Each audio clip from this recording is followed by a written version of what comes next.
Hi, I am Dr. Tapas Nikhare, MD in Ayurved and founder and CEO of विश्व पद्मिनी आयुर्वेदिक वात रोग and infertility clinic.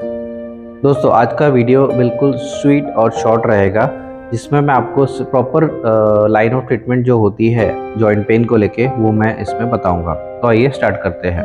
दोस्तों, सबसे पहले मेरे पास जब पेशेंट आता है आर्थराइटिस को लेके, ऑस्टियो आर्थराइटिस, रूमेटॉइड आर्थराइटिस, तो मैं उसका डायग्नोसिस सबसे पहले तो आयुर्वेदिक डायग्नोसिस करता हूँ, जो हमारे ग्रंथोक्त चिकित्सा बताई हुई है, जो ग्रंथोक्त डिजीज़ बताई हुई है उसके अनुसार मैं उनको डायग्नोस करता हूँ। उसके बाद में line of treatment pure Ayurvedic, authentic Ayurvedic तरीके से उनका लाइन ऑफ ट्रीटमेंट डिसाइड करता हूँ।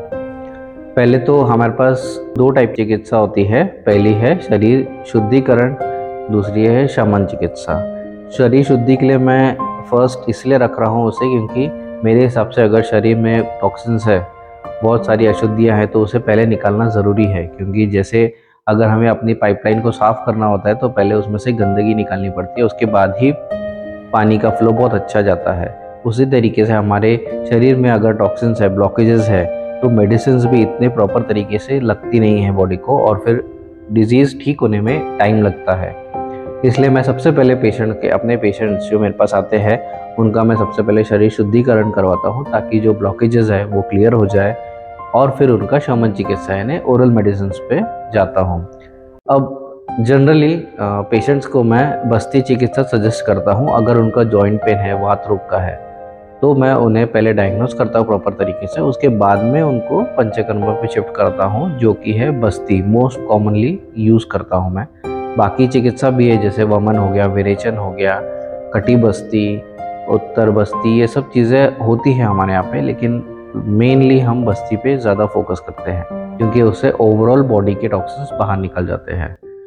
बस्ती में 3 प्रोसेसेस इंक्लूड होती है, स्नेहन, स्वेदन और फिर बस्ती चिकित्सा। स्नेहन में हम पूरे बॉडी पे ऑयल मसाज करते हैं या फिर चूर्ण की मसाज करते हैं। पेशेंट स्पेसिफिक हम डिसाइड करके, उसका प्रकृति देख के हम डिसाइड करते हैं। उसके बाद में स्टीम देते हैं। स्टीम भी सादी पानी की स्टीम नहीं होती है, ये भी मेडिकेटेड स्टीम होती है।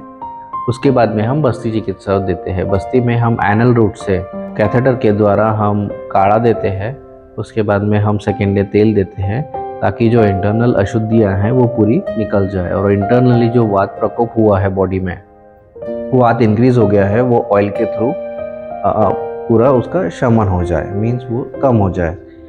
इसका और अच्छे तरीके से अगर मैं एग्जांपल बताऊँ आपको, तो अगर ठंडियों में जनरली हमारी बॉडी में स्किन पे रुक्षता आ जाती है, तो फिर हम क्या करते हैं, उस पर मॉइस्चराइज़र क्रीम लगाते हैं। वैसे ही इंटरनली जब हमारे बॉडी में वात बढ़ जाता है, तो हमारे इंटरनली रुक्षता बढ़ जाती है, जिसे हम ऑयलेशन के द्वारा मॉइस्चराइज करते हैं। और जब हम काढ़ा देते हैं तो इंटरनली एक्सेस में जो ऑयल हमारे इंटेस्टाइन में रहता है वो काढ़े के द्वारा बाहर निकल जाता है। सेकेंडली, जब ये चिकित्सा हो जाती है पंचकर्म की, उसके बाद में हम शमन चिकित्सा करते हैं, जिसमें ओरल मेडिसिन होती है, जो इंटरनली हमारे डाइजेशन को इम्प्रूव करती है, हमारे जो बॉडी में वात बढ़ा हुआ है उसका भी शमन करती जाती है। तो गाइज, ये दो ट्रीटमेंट हम पैरेलल चलाते हैं, इसका रिजल्ट आपको मिलता ही मिलता है। अगर साथ में हम जो डाइट बताते हैं, अगर आपने वो भी फॉलो किया और अपनी लाइफस्टाइल को इम्प्रूव किया, तो आपको जो बोलते हैं ना कि आयुर्वेद बहुत स्लो है, वैसा नहीं होता है। आयुर्वेद का ट्रीटमेंट भी